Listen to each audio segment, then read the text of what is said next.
নমস্কার বন্ধুরা, আজ আমি নিয়ে চলে এসেছি তোমাদের কাছে একটা শুটকি মাছের রেসিপি। তো শুটকি মাছের আজকে আমি চচ্চড়ি করছি মূলো দিয়ে। তো এখানে কিন্তু মূলো, সিম, আলু, বেগুন আর নিয়েছি পেঁয়াজ। সব কিছু কিন্তু সবজিগুলোকে আমি ঠিক এরকম পাতলা করে লম্বা করে কিন্তু কেটে নিয়েছি, কেটে ধুয়ে নিয়েছি ভালো করে পরিষ্কার করে। তারপর কিন্তু এগুলোকে আমি কড়ার মধ্যে তেল দিয়ে কিন্তু নুন আর হলুদ দিয়ে ভালো করে কিন্তু আমি ভেজে নেব। সবজি কিন্তু সবসময় একই রকম কিন্তু কাটলে কিন্তু দেখতে বেশ ভালো লাগে, তাই এখানে কিন্তু আমি সমস্ত সবজিগুলো আমি লম্বা করেই কেটেছি। আমার মা বলতো যে সবজি সবসময় একই রকম হলে সবজি দেখতে খুব ভালো লাগে।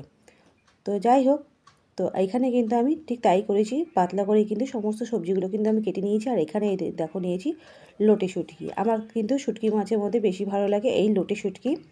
তো এখানে এই লটি শুটকিটা নিয়েছি। তো এই মাছগুলোকে কিন্তু আমি সবটা করব না, ঠিক আমার যতটুকু লাগবে আমি সেই পরিমাণে নিয়েছি। মাছটাকে ভালো করে কিন্তু কেটে নিয়ে ভালো করে ধুয়ে তারপর গরম জলের মধ্যে কিন্তু একটুখানি ফুটিয়ে আমি রেখে দেবো, যাতে নোংরাগুলো যাতে বেরিয়ে আসে। দেখো ভালো করে যখন পরিষ্কার করে আমি নিয়েছি, সেদ্ধ করে ভালো করে ধুয়ে পরিষ্কার করে নিয়ে সামান্য পরিমাণ, বেশি কিন্তু তেল এখানে দেবো না, সামান্য একটু তেলের মধ্যে কিন্তু নুন আর হলুদ দিয়ে আমি মাছটাকে আগে ভেজে নেব। শুটকি মাছটা যখন ভালো করে ভাজা হয়ে যাবে, তারপর কিন্তু আমি এর মধ্যে দিয়ে দেবো ভেজে রাখা সবজিগুলো। ভেজে রাখা সবজিগুলো ভালো করে এর মধ্যে আমি মিশিয়ে দেবো। আর তারপরে কিন্তু আমি এর মধ্যে দিয়ে দেবো মশলাগুলো। মশলা বলতে এখানে কিন্তু আমি দিয়ে দিচ্ছি, ঠিক মাঝখানটায় দেখো আমি একটু জায়গা করে দিলাম, এই মাঝখানটায় কিন্তু দিয়ে দেবো আমি পেঁয়াজ আর আদা রসুন বাটা। পেঁয়াজ আদা রসুনটা আমি ঠিক মাঝখানটা দিয়ে দিয়েছি। তারপর কিন্তু এখানে আমি দিয়ে দেবো একে একে বাকি যে মশলাগুলো আছে সেগুলো দেবো, কিন্তু তার আগে কিন্তু একটুখানি আমি নেড়ে চেড়ে নেব।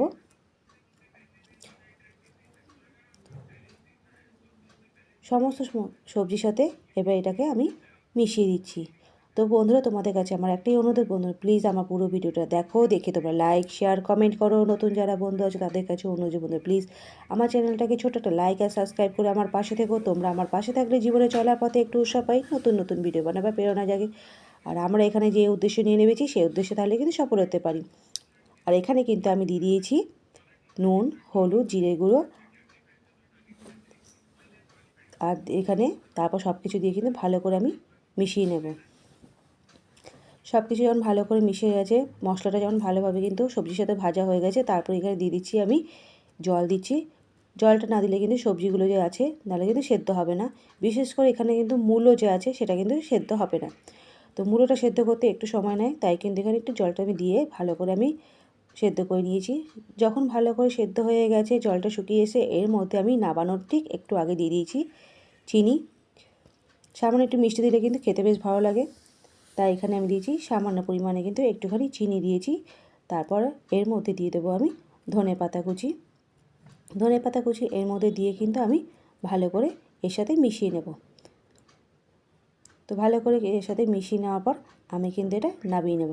তো গরম গরম ভাতের সাথে কিন্তু শুটকি মাছের চচ্চড়ি কিন্তু অসাধারণ লাগে আমার। তো তোমাদের কীরকম লাগে তোমরা কিন্তু অবশ্যই আমাকে কমেন্টে জানাবে।